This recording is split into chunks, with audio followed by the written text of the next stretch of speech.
Solo el 2% de las personas que ven este canal están suscritas. Suscríbete para que puedas seguir mejorando el contenido para ti.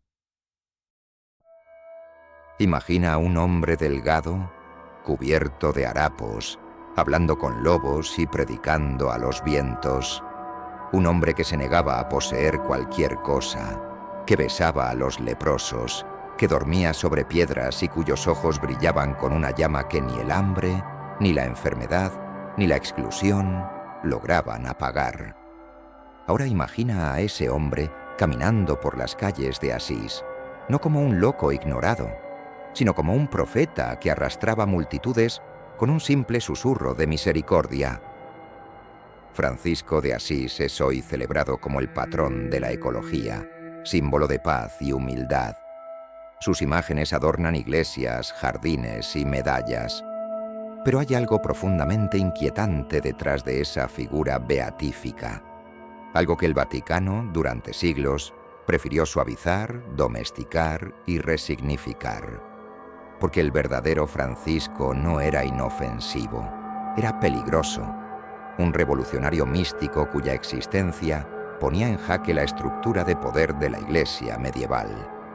Mientras los papas vestían de oro y comandaban ejércitos, Francisco andaba descalzo entre los pobres, pregonando que la verdadera riqueza era el vacío, el nada ante Dios. No quería reformar la Iglesia, la ignoraba, y ese desprecio silencioso era más aterrador para Roma que cualquier herejía escandalosa.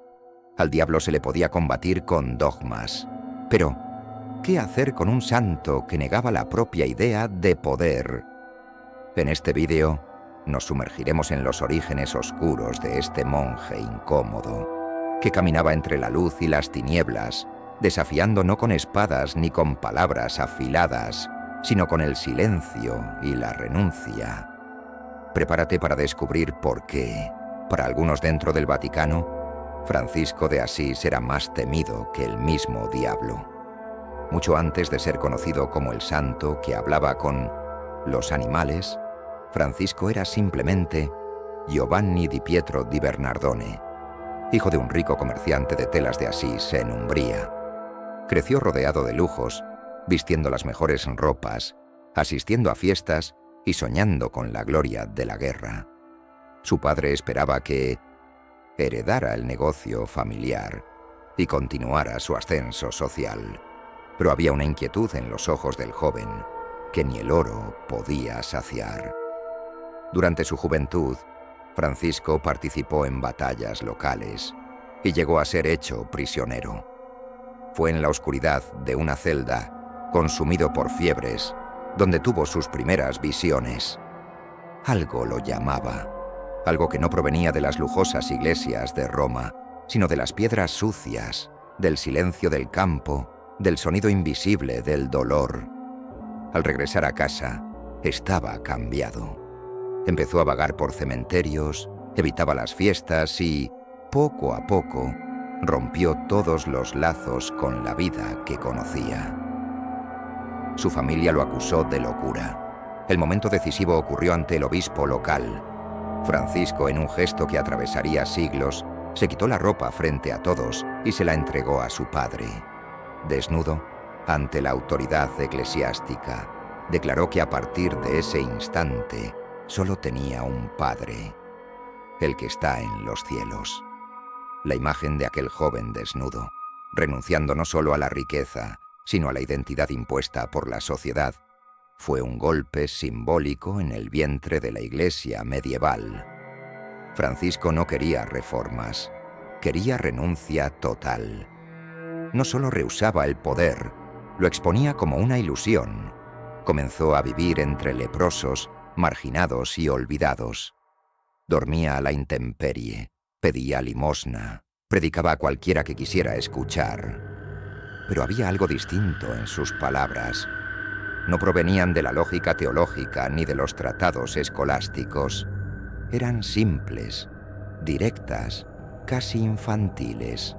Y precisamente por ello alcanzaban como flechas. Su fama se extendió como fuego en rastrojo. Personas de todas las edades comenzaron a seguirlo. Hombres y mujeres dejaban sus casas, sus fortunas, sus certezas. Algo lo rodeaba, algo que ni la Iglesia sabía nombrar con seguridad. Con el tiempo, sus seguidores se multiplicaron. No eran monjes tradicionales, sino andariegos del despojo. Francisco los llamaba hermanos menores, y la regla era clara: nada de propiedad, nada de privilegios, nada de seguridad. Solo pobreza, fraternidad y amor absoluto por la creación. Hablaba con animales, sí, pero también con árboles, ríos y piedras. Para Francisco todo era expresión de lo sagrado. Y eso, paradójicamente, empezó a molestar. Cuanto más crecía su influencia, más Roma percibía el peligro de un movimiento que predicaba, con ejemplos vivos, que el poder de la Iglesia era una contradicción de la verdadera enseñanza de Cristo. Mientras cardenales debatían doctrinas, Francisco lavaba los pies de los mendigos. Mientras obispos acumulaban tierras, él acogía enfermos muriendo en las callejuelas. Y el pueblo lo veía y lo amaba, no como un sacerdote, sino como algo anterior, más puro, asombrosamente real. Su encuentro con el Papa Inocencio III está envuelto en leyenda. Cuentan que el pontífice soñó con una iglesia desmoronándose, sostenida por un hombre pequeño y frágil. Era Francisco. No obstante, incluso al aceptar su orden, el Vaticano impuso restricciones, reglas y moldes. Intentaron encajarlo en los pasillos de mármol de la institución, pero Francisco no cabía en ningún lugar. Seguía andando, sangrando sus pies en la tierra, hablando con el viento y sonriendo ante el hambre. El ascenso de Francisco no se midió por cargos, títulos ni decretos. Fue un ascenso inverso, un profundo descenso al abismo de la renuncia. Y cuanto más descendía a los ojos del mundo, más ascendía ante la mirada del pueblo. Eso era lo que más aterrorizaba. No necesitaba poder para ejercer influencia. No necesitaba púlpito para ser escuchado. Su santidad nacía del vacío. Y esa era una amenaza que ni todos los concilios podían contener. Francisco de Asís caminaba por bosques y pueblos con la misma naturalidad. No distinguía entre piedra y carne, entre hombre y ave. Para él, todo era hermano o hermana, el sol, la luna, el fuego, el lobo. Esa comunión radical con la creación no era una metáfora poética, sino una convicción mística vivida hasta sus últimas consecuencias. Y esa conexión lo colocaba en una posición que escapaba tanto a la lógica de la razón como al control de la Iglesia. No solo creía en la armonía entre los seres, la escuchaba, la sentía y la obedecía. La historia del lobo de Gubbio quizás sea la más emblemática. Un lobo aterrorizaba a un pequeño pueblo, matando rebaños y atacando aldeanos. Los hombres tendían trampas, pero fracasaban. Cuando Francisco supo del caso, fue al encuentro de la criatura. No llevó lanzas, solo la palabra. Y, ante la mirada atónita de la multitud, habló con el lobo. Dicen que éste se calmó, puso la cabeza limpia a los pies del monje y, a partir de ese día, vivió en paz con el pueblo. Para los campesinos fue un milagro. Para la jerarquía eclesiástica, una perturbación. Francisco hablaba con lo que el mundo consideraba salvaje y era obedecido. Pero su intimidad con lo invisible iba más allá de los animales. Veía la muerte no como castigo o fin, sino como hermana. En sus últimos días, ya enfermo, ciego y consumido por llagas, compuso el Cántico de las Criaturas, donde celebraba la belleza de todo, incluida la propia muerte. La llamaba Hermana Muerte, saludándola con reverencia, como quien recibe a la última visitante con flores. No había miedo en su despedida, solo entrega. Esa visión era profundamente herética, aunque envuelta en dulzura. La Iglesia enseñaba que la muerte era consecuencia del pecado original. un enemigo a vencer por la salvación en Cristo. Francisco, en cambio, la aceptaba como parte sagrada de la existencia, como una aliada. No quería esquivar la muerte, quería comprenderla. Y al hacerlo, disolvía uno de los pilares del miedo institucional. Al fin y al cabo, si el fiel deja de temer a la muerte, ¿qué le queda al poder eclesiástico para controlar su destino? Además, Francisco experimentaba visiones y éxtasis espirituales que lo separaban aún más del mundo material. En ciertos momentos, parecía dejar su propio cuerpo. Relatos cuentan que lloraba tanto en oración que su vista flaqueaba. Se le veía solo en los bosques, dialogando con presencias invisibles. El mundo visible era para él solo una capa, delicada y frágil, sobre realidades más profundas e innombrables. Esas experiencias no eran solo personales, se esparcían como perfume entre quienes lo rodeaban. Sus seguidores relataban curaciones, estados de trance y hasta levitaciones. Pero Francisco jamás usaba esos prodigios como prueba de santidad. Desconfiaba de los milagros. Su espiritualidad era de carne viva, de silencio y desapego. No buscaba fama, solo disolverse. Rechazaba títulos, elogios y homenajes. Y eso lo hacía aún más magnético. Su relación con la naturaleza no era una ecología romántica, sino una mística del abismo. Comprendía el sufrimiento del mundo y no lo negaba. Al atender a los leprosos no rehuía el hedor de las heridas.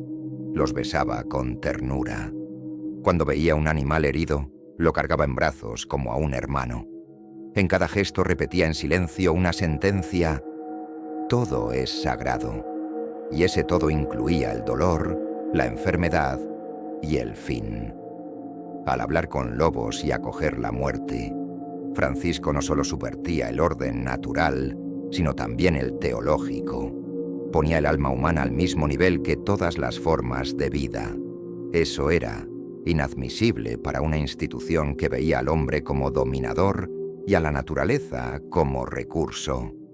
La Iglesia hablaba de cielo e infierno. Francisco hablaba de equilibrio. Ese monje, sucio y frágil, que se consumía por el sufrimiento del mundo, llevaba en los ojos la claridad de quien no tiene nada que perder. Y quizá eso era lo que más asustaba. Era libre, verdaderamente libre. Y su libertad era contagiosa, peligrosa e infecciosa. Era una fiebre mística que se extendía por el continente y que ninguna bula papal podía detener. Roma, en el siglo XIII, era un imperio dentro de la fe. Los palacios papales relucían con mármol, tapices y oro. Los cardenales vivían como príncipes, acumulando tierras e impuestos. La Iglesia, nacida en persecuciones y sangre de mártires, ahora ejercía un poder temporal comparable al de los reyes. Su lenguaje era el de la jerarquía, la jurisprudencia y la autoridad incuestionable. En ese escenario, la figura de Francisco de Asís surgía como una anomalía, o peor, como una amenaza silenciosa, casi invisible pero corrosiva. Francisco nunca gritó contra la Iglesia, no predicó una rebelión abierta ni escribió tratados heréticos. Su subversión era más profunda, vivía como si el sistema no existiera. Al rechazar propiedades, diezmos y protección, demostraba que la vida cristiana podía y debía vivirse fuera de las estructuras de poder. Y eso, para una institución acostumbrada a controlar cada aspecto de la espiritualidad, era insoportable.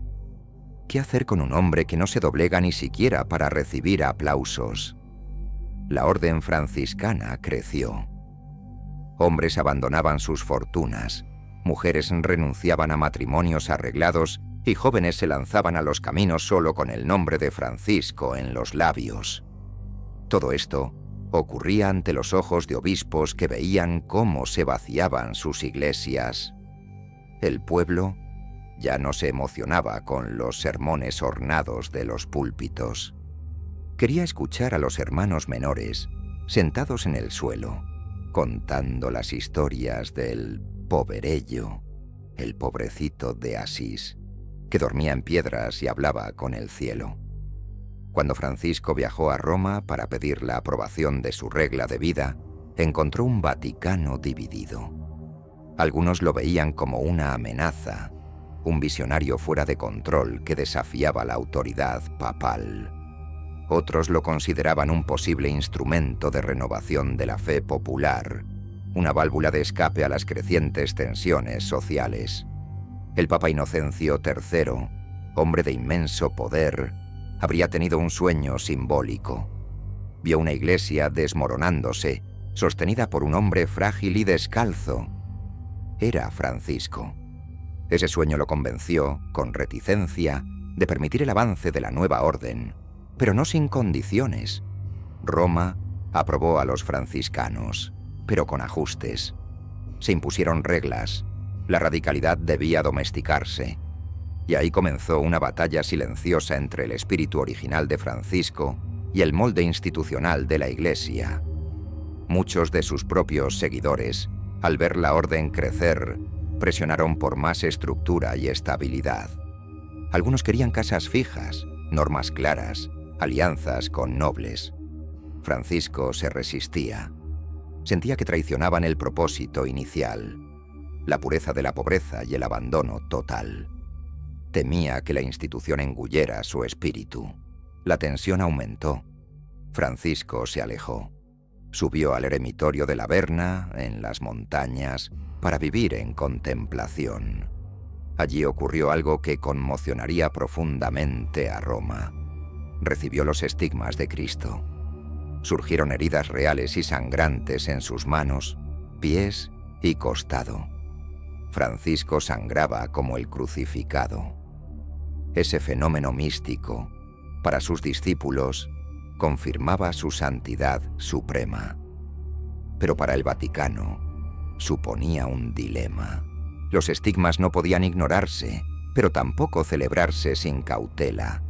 Si Francisco era el reflejo vivo de Cristo, ¿qué implicaba eso para los cardenales que vivían en opulencia? ¿Qué decía de la misma Iglesia que intentaba contener su mensaje? El Vaticano entonces lanzó una estrategia doble: canonizarlo rápidamente tras su muerte, pero moldear su imagen pública. La iconografía oficial enfatizó al Francisco amable, amigo de los pájaros y humilde.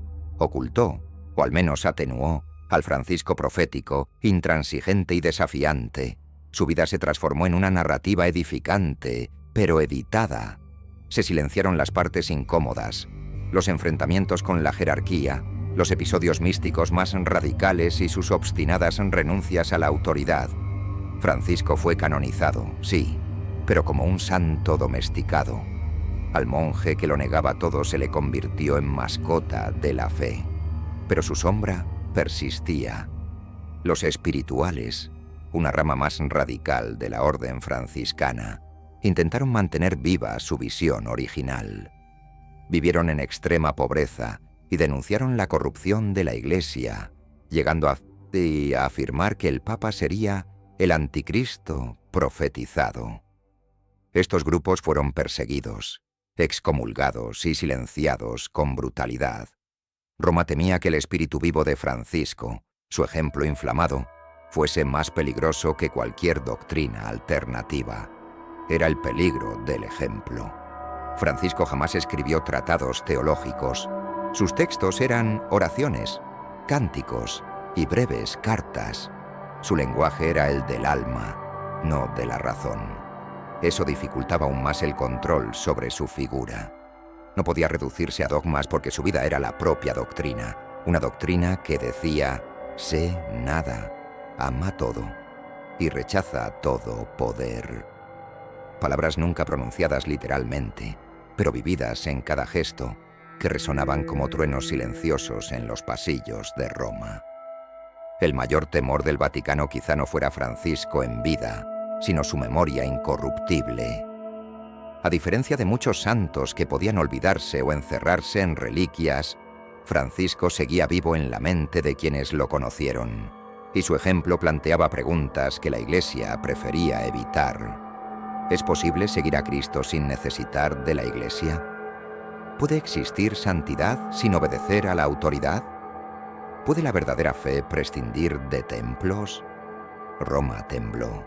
Sí, no por ataques armados ni tratados subversivos, sino por el paso ligero de un hombre descalzo que se atrevió a andar fuera de los caminos señalados. Y al hacerlo, trazó una senda que nunca pudo borrarse. Francisco de Asís llevaba en su cuerpo una espiritualidad que escapaba al entendimiento común. Su vida no se redujo a gestos de compasión o pobreza voluntaria, sino que estuvo marcada por experiencias sobrenaturales que desafiaban las fronteras entre lo visible y lo invisible. Y fueron precisamente esas manifestaciones místicas las que hicieron que el Vaticano abandonara el silencio reverente y lo mirara con recelo. A partir de cierto momento, Francisco empezó a tener visiones recurrentes. No eran meras intuiciones ni sueños alegóricos, sino episodios intensos de éxtasis en los que parecía abandonar el plano terrenal. Testigos afirmaban que levitaba en oración, que su rostro se iluminaba y que lloraba durante horas ante el crucifijo. En ocasiones, hablaba en lenguas desconocidas. No era una mística fácilmente manipulable por la doctrina. Era algo indomable, crudo y desconcertante. Esas vivencias culminaron en uno de los episodios más perturbadores de la historia de la santidad cristiana: los estigmas. En 1224, mientras ayunaba y meditaba en el monte Alberne, tuvo la visión de un serafín crucificado. Tras esa aparición, su cuerpo se vio atravesado por dolores violentos. Al despertar, había heridas abiertas en manos, pies y costado, exactamente donde Cristo sufrió en la cruz. Los estigmas sangraban, despedían un leve perfume y no cicatrizaban. Francisco, casi ciego, ocultó esas marcas durante largo tiempo, cubriéndolas con paños y ropas holgadas. Para el pueblo, aquello era la señal de que el monje se había convertido en un nuevo Cristo, un espejo vivo de la pasión divina. Pero para el Vaticano era un campo minado.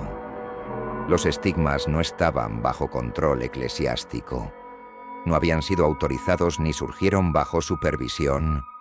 Eran un don directo del misterio. En una institución jerárquica y ordenada, lo imprevisible era la mayor amenaza. La existencia de un hombre que sangraba como Cristo planteaba una ambigüedad teológica peligrosa. Si alguien podía vivir y sufrir como el Hijo de Dios, ¿qué legitimidad tenían los papas, obispos y cardenales que alegaban representar a Cristo en la tierra? Francisco no reclamaba nada, y por eso mismo desafiaba a todo. Su cuerpo estigmatizado era un altar andante, imposible de ignorar. Tras su muerte, en 1226, la Iglesia se apresuró a canonizarlo. Solo 2 años después era oficialmente santo. Pero la celeridad no reflejaba solo veneración, sino también contención. Al canonizarlo, Roma podía controlar la narrativa, definir su memoria y determinar lo oficialmente aceptable de su trayectoria. Crearon himnos, imágenes y relatos que subrayaban la dulzura, la humildad y el amor a la creación. Pero evitaron, deliberadamente, ahondar en el abismo de sus visiones, la profundidad de sus dolores y el misterio de sus llagas abiertas. Durante el proceso de canonización, muchos testimonios sobre los estigmas se manejaron con cautela. Unos se suavizaron, otros se omitieron. La Iglesia vacilaba. Reconocerlos plenamente implicaba aceptar un milagro fuera de su control. Negarlos era contradecir la fe popular creciente, que veía en Francisco algo más que un santo. Veía un nuevo evangelio encarnado. Esa tensión alcanzó su punto álgido con la aparición de movimientos franciscanos más radicales, que proclamaban a Francisco verdadero modelo de Cristo en la tierra y afirmaban que la Iglesia, por su riqueza y corrupción, Se había desviado por completo.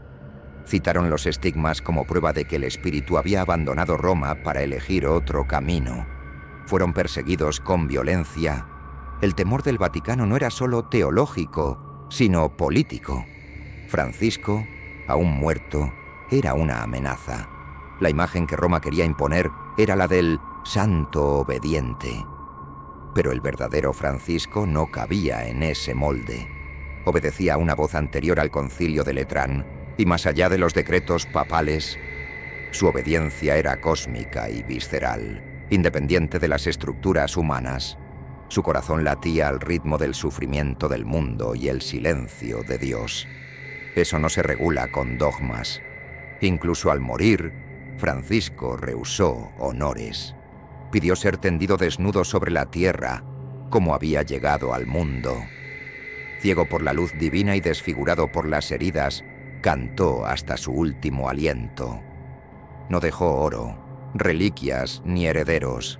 Solo la memoria de un hombre que osó vivir como si la única regla fuese el amor total, aunque esto implicara el sufrimiento absoluto. Para el Vaticano, esa memoria era un espejo incómodo, un recordatorio constante de que, bajo pompas y ritos, podía existir una santidad sin intermediarios, sin adornos y sin miedo. Y el miedo, ese sí, se instaló en los corredores silenciosos de los palacios papales, porque sabían que mientras hubiera hombres y mujeres capaces de recordar quién fue realmente Francisco, su presencia nunca podría domesticarse por completo. Francisco de Asís no blandió espadas, no fundó reinos, ni escribió tratados. Su revolución fue de silencio, pobreza y luz. Y quizás por eso fue más peligrosa que cualquier cruzada. Mientras el mundo se doblegaba ante la autoridad, él solo se inclinaba ante el polvo del suelo. Donde la iglesia erigía catedrales, él posaba pájaros en sus hombros y erigía refugios en las heridas de los olvidados. Donde los cardenales disputaban poder, él se apagaba. Y al apagarse, encendía algo que Roma jamás logró extinguir por completo. ¿Qué hace que un hombre sea más temido que el propio diablo? No es el grito, sino la calma que perturba. No es la fuerza, sino la renuncia. Francisco no desafió abiertamente a la Iglesia, pero la expuso al negarse a jugar su juego. Era el espejo que Roma no quería enfrentar, el reflejo del Cristo que predicaban, pero no seguían. Hoy su imagen adorna fuentes y jardines, pero si la miramos de cerca quizá veamos que sus ojos aún arden con aquella llama indomable, la llama del desapego, de lo sagrado en lo ordinario y del amor que se lanza sin red. Y eso, todavía hoy, nos asusta. La idea de que la verdadera fe no necesita cúpulas doradas ni decretos, sino solo el coraje de perderlo todo, incluido uno mismo. Al final, el Vaticano temían a Francisco no por sus palabras, sino por su vida. Una vida que preguntaba, con cada paso descalzo, si la Iglesia aún era capaz de reconocer a un santo cuando surgía fuera de sus muros. Las respuestas que buscas están en las preguntas que nadie se atreve a formular. Hasta el próximo Inmersión en lo prohibido.